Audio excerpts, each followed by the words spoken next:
Good morning बच्चे।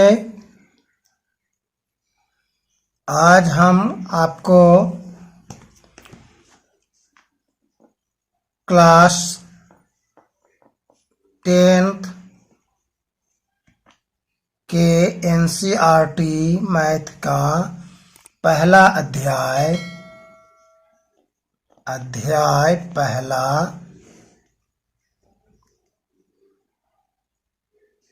बता रहा हूं। आज डेट 20/7/2021 है। इस अध्याय में पहले हम आपको इसका परिचय देंगे।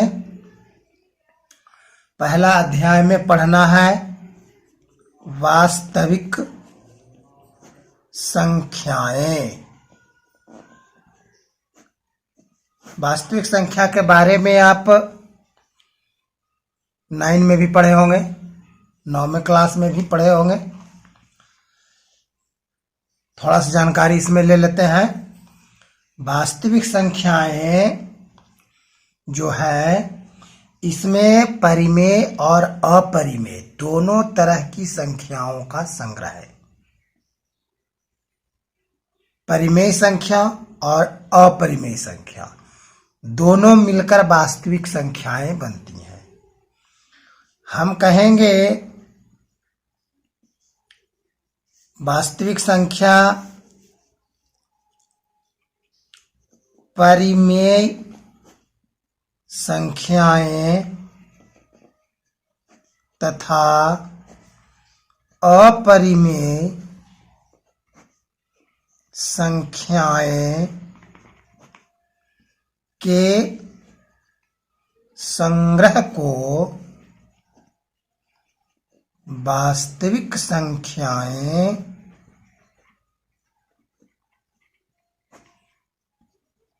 कहते हैं। इस तरह से हम इसे परिभाषित करेंगे।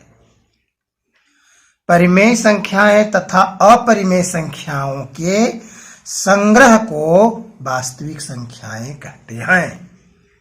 अर्थात वास्तविक संख्याओं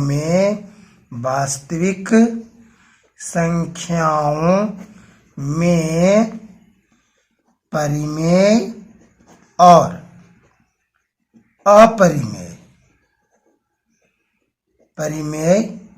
दोनों तरह की संख्याएं होती हैं। जैसे हम लेंगे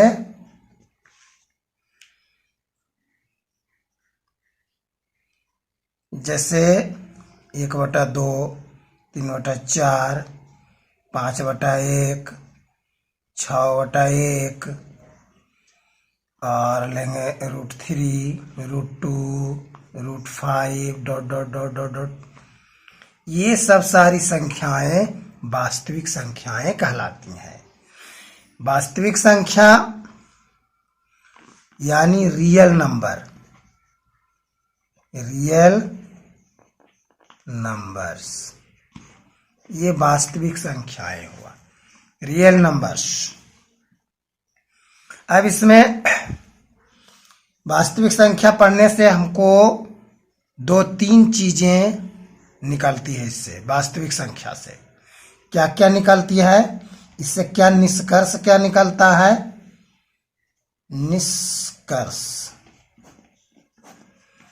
निष्कर्ष क्या निकलता है, पहला में देखते हैं। निष्कर्ष में प्रत्येक परिमेय संख्या एक वास्तविक संख्या होती है। प्रत्येक परिमेय संख्या एक वास्तविक संख्या होती है। परिमेय संख्या जितना है सब वास्तविक संख्या है।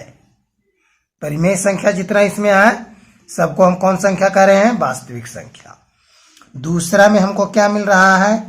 प्रत्येक अपरिमेय संख्या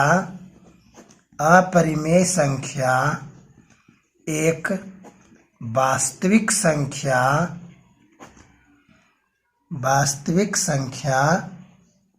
होती है।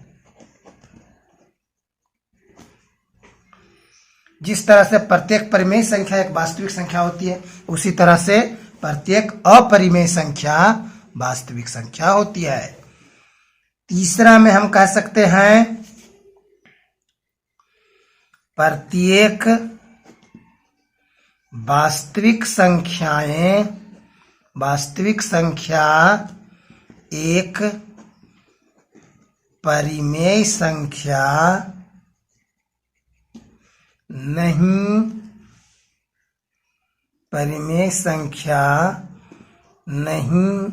होती है। प्रत्येक वास्तविक संख्या एक परिमेय संख्या नहीं होती है। चौथा में हम कह सकते हैं प्रत्येक वास्तविक संख्या एक अपरिमेय संख्या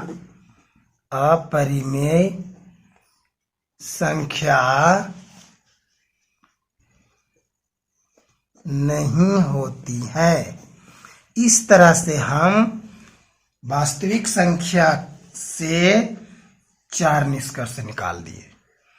प्रत्येक परिमेय संख्या एक वास्तविक संख्या होती है, प्रत्येक अपरिमेय संख्या एक वास्तविक संख्या होती है, परंतु प्रत्येक वास्तविक संख्या एक परिमेय संख्या नहीं होती है, और प्रत्येक वास्तविक संख्या एक अपरिमेय संख्या नहीं होती है।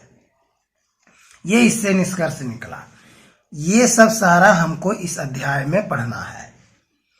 अब हम वास्तविक संख्या में धनात्मक पूर्णांकों को जानते हैं।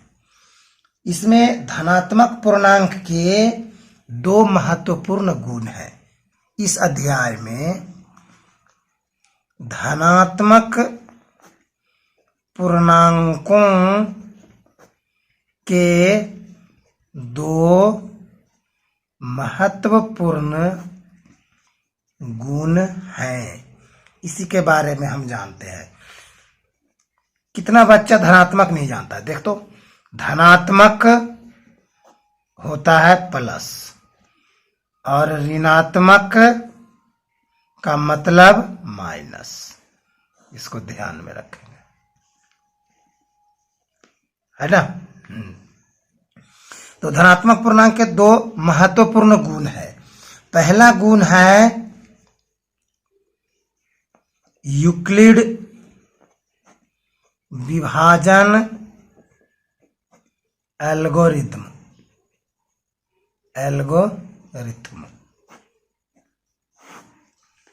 पहला यूक्लिड विभाजन एल्गोरिथम पहला गुण है। धनात्मक पूर्णांक का पहला गुण है यूक्लिड विभाजन एल्गोरिथम। अब इसका मतलब क्या हुआ? तो पहले हम देखते हैं यूक्लिड को। यूक्लिड क्या है? गणितज्ञ है। गणितज्ञ का नाम, ये वैज्ञानिक का नाम है यूक्लिड। विभाजन के मतलब क्या हुआ? बांटना। विभाजन का मतलब बांटना या भाग देना या विभाज्यता कह सकते हैं। एल्गोरिथम का मतलब क्या होता है? एल्गोरिथम एक विधि प्रदान करता है, एक प्रक्रिया देता है। किसी भी समस्या को, किसी विशेष प्रकार की समस्या को हल करने की ये विधि देता है। ये सुपरिभाषित चरणों की एक श्रृंखला है। ये क्या है? सुपरिभाषित चरणों की एक श्रृंखला, क्रमबद्ध श्रृंखला है। एल्गोरिथम का मतलब क्या हुआ? ये अनेक चरणों में किसी समस्या को हल करने की ये विधि देता है। इसको हम और लिख देते हैं एल्गोरिथम। एल्गोरिथम। एल्गोरिथम का मतलब क्या हो गया? सुपरिभाषा, इसको हम लिखेंगे तो सुपरिभाषित चरणों की वैसी श्रृंखला जो किसी विशेष प्रकार की समस्याओं को हल करने की विधि या प्रक्रिया देता है, वह एल्गोरिथम कहलाता है। एल्गोरिथम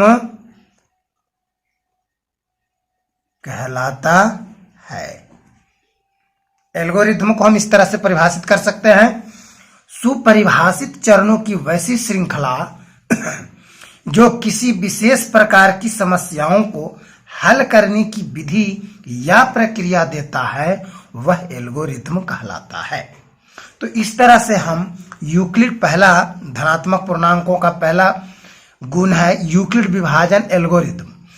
इस विधि को यूक्लिड नामक गणितज्ञ ने, यूक्लिड नामक वैज्ञानिक ने बनाया। इसके नाम से ही पता चल रहा है कि यह जो है विभाज्यता पर आधारित है। यूक्लिड विभाजन एल्गोरिथम जो है, यूक्लिड विभाजन एल्गोरिथम विभाज्यता, ऐसे इसको लिख सकते हैं, एल्गोरिथम धनात्मक पूर्णांकों की विभाज्यता से संबंधित है, ऐसा हमको पता लग रहा है ना। इससे विभाजन से, यूक्लिड विभाजन एल्गोरिथम है। यूक्लिड तो वैज्ञानिक का नाम हो गया, विभाजन का मतलब हो गया विभाज्यता, बांटना, भाग देना। एल्गोरिथम हुआ सुपरिभाषित चरणों की श्रृंखला, इसके भी विधि देना ही है, यह प्रक्रिया के द्वारा ही आता है। सुपरिभाषित चरणों की एक श्रृंखला के द्वारा इसे हम हल करते हैं। तो इससे हमको पता लग रहा है कि यूक्लिड विभाजन एल्गोरिथम जो है विभाज्यता से संबंधित है। अब यूक्लिड विभाजन एल्गोरिथम है क्या, इसके बारे में जानते हैं। ये तो इसके अलग अलग पार्ट्स जान लिए, अलग अलग भाग जान लिए। अब हम जानते हैं कि यूक्लिड विभाजन एल्गोरिथम क्या है। यूक्लिड विभाजन एल्गोरिथम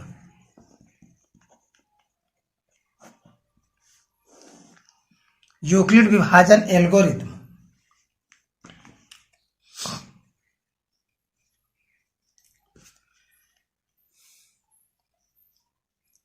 किसी एक धनात्मक पूर्णांक मान लेते हैं ए, किसी एक धनात्मक पूर्णांक ए को किसी दूसरे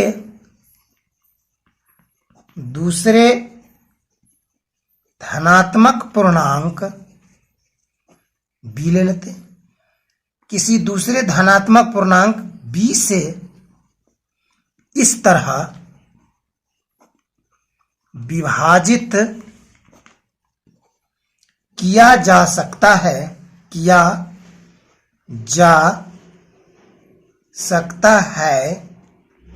कि शेषफल आर प्राप्त हो जहां 0 छोटा और बराबर हो आर से और आर छोटा हो बी से है। यही यूक्लिड विभाजन एल्गोरिथम का कथन है। यूक्लिड विभाजन एल्गोरिथम के अनुसार किसी एक धनात्मक पूर्णांक ए को किसी दूसरे धनात्मक पूर्णांक बी से इस तरह विभाजित किया जा सकता है कि शेषफल आर प्राप्त हो, जहां 0 जीरो जो हो आर से छोटा हो या आर के बराबर हो, परंतु बी से छोटा हो। इसमें दो संख्याएं हैं, दो धनात्मक पूर्णांक ए और बी। इसको हम एक उदाहरण से समझते हैं। जैसे हम ले लेते हैं, जैसे दो धनात्मक पूर्णांक लेते हैं, जैसे हम ले लिए 15 और एक ले लिए 4। ये दो धनात्मक पूर्णांक ले लिए। अब इसको हम इस रूप में यूक्लिड विभाजन एल्गोरिथ्म के रूप में देखते हैं। इसमें ध्यान रखना है कि ए जो है ये बड़ा होता है और बी जो है ये ए से छोटा होता है, यानी ए बड़ा बी से, ए बड़ा बी से। इसका मतलब है कि ए जो है ये 15 हो गया और बी जो है वो 4 हो गया। अब इस रूप को देखते हैं, यूक्लिड विभाजन एल्गोरिथम को देखते हैं। कहता है किसी एक धनात्मक पूर्णांक ए को, तो धनात्मक पूर्णांक ए हम लिया 15, तो 15 को हो गया। किसी दूसरे धनात्मक पूर्णांक बी से बी हुआ 4, तो 4 से इस तरह विभाजित किया जा सकता है कि शेषफल आर प्राप्त हो। अगर हम इसको विभाजित करते हैं तो कितना होगा, 4 तिया 12, बचा कितना 3, यानी ये जो हुआ आर हुआ, रिमाइंडर शेषफल हुआ। यही कह रहा है कि यदि यह किसी एक धनात्मक पूर्णांक स्टार्ट हो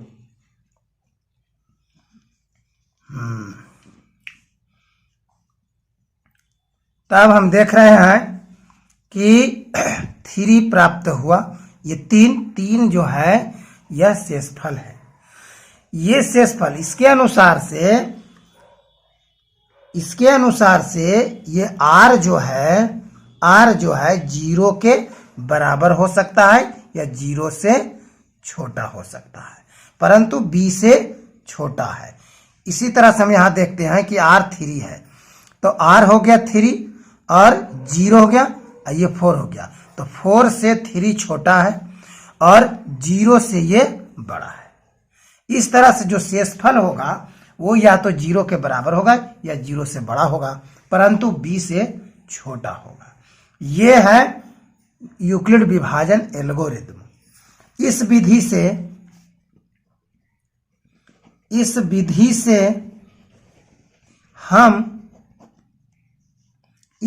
से हम धनात्मक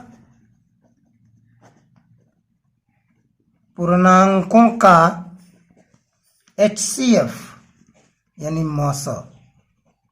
महत्तम समापवर्तक ज्ञात करते हैं।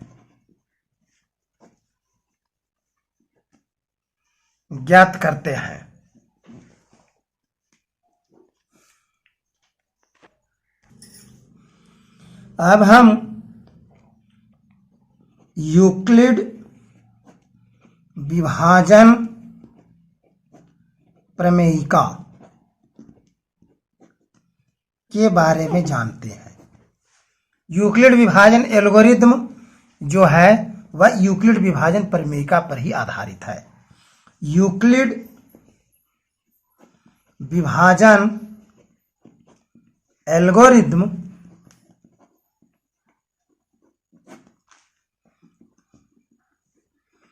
यूक्लिड विभाजन प्रमेयिका पर आधारित है। इसमें हम पहले प्रमेयिका के बारे में जानते हैं। प्रमेयिका का मतलब क्या हुआ? प्रमेयिका, यूक्लिड तो जान लिया, विभाजन भी जान गए, यूक्लिड भी जान गए और विभाजन भी जान गए। अब जानना है प्रमेयिका के बारे में। तो ये प्रमेयिका क्या चीज है? प्रमेयिका किससे कहते हैं?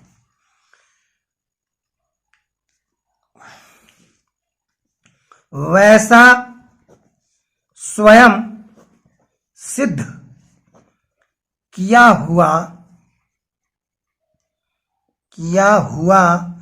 कथन जिससे किसी दूसरे कथन को सिद्ध किया जाता है वह प्रमेयिका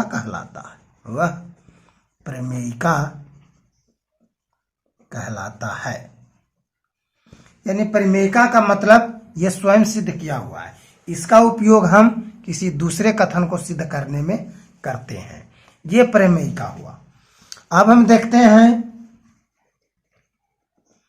यूक्लिड विभाजन प्रमेयिका। इसका कहना क्या है, इसका कथन क्या है? दो धनात्मक पूर्णांक a तथा b दिए रहने पर इसमें अद्वितीय रूप से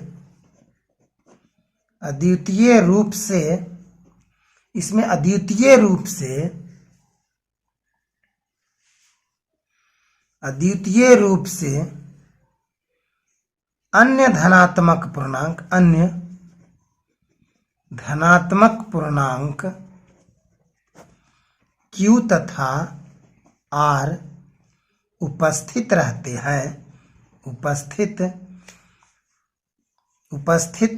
हैं जिससे कि a बराबर BQ प्लस R हो, जहां 0 छोटा और बराबर हो R से और R छोटा हो B से है। ये कहलाता है यूक्लिड विभाजन प्रमेयिका। यूक्लिड विभाजन प्रमेयिका लगभग यूक्लिड विभाजन एल्गोरिदम के जैसा है, परंतु ये दोनों में अंतर है, ये दोनों एक समान नहीं है। प्रश्न आ सकता है यूक्लिड विभाजन एल्गोरिदम और यूक्लिड विभाजन प्रमेयिका क्या दोनों समान है? तो नहीं, दोनों समान नहीं है। यूक्लिड विभाजन एल्गोरिदम विधि है और यूक्लिड विभाजन प्रमेयिका ये कथन है। अब हम यहाँ कुछ उदाहरण से इसको समझते हैं। जैसे हम ले लेते हैं दो पूर्णांक दिया हुआ हो, जैसे 125 और 55, ये दो पूर्णांक हम ले लेते हैं। धनात्मक पूर्णांक है 125 और 55। इसको कह रहा है कि यूक्लिड विभाजन प्रमेयिका से HCF ज्ञात कीजिए, HCF ज्ञात कीजिए। तब किस तरह से होगा HCF इसको हम देखते हैं। हम जानते हैं कि A बराबर BQ प्लस R में A जो होता है बड़ा होता है और B होता है जो छोटा होता है। तो A बराबर हम मानेंगे 125 और B बराबर हम मानेंगे 55। क्यों? कोष्ठ में हम लिख सकते हैं A बड़ा B से। अब हम लिखेंगे यहां कि यूक्लिड विभाजन प्रमेयिका से, अब यूक्लिड विभाजन प्रमेयिका से क्या है? A बराबर BQ प्लस R, जहां 0 R से छोटा हो या R के बराबर हो, परंतु B से R छोटा हो।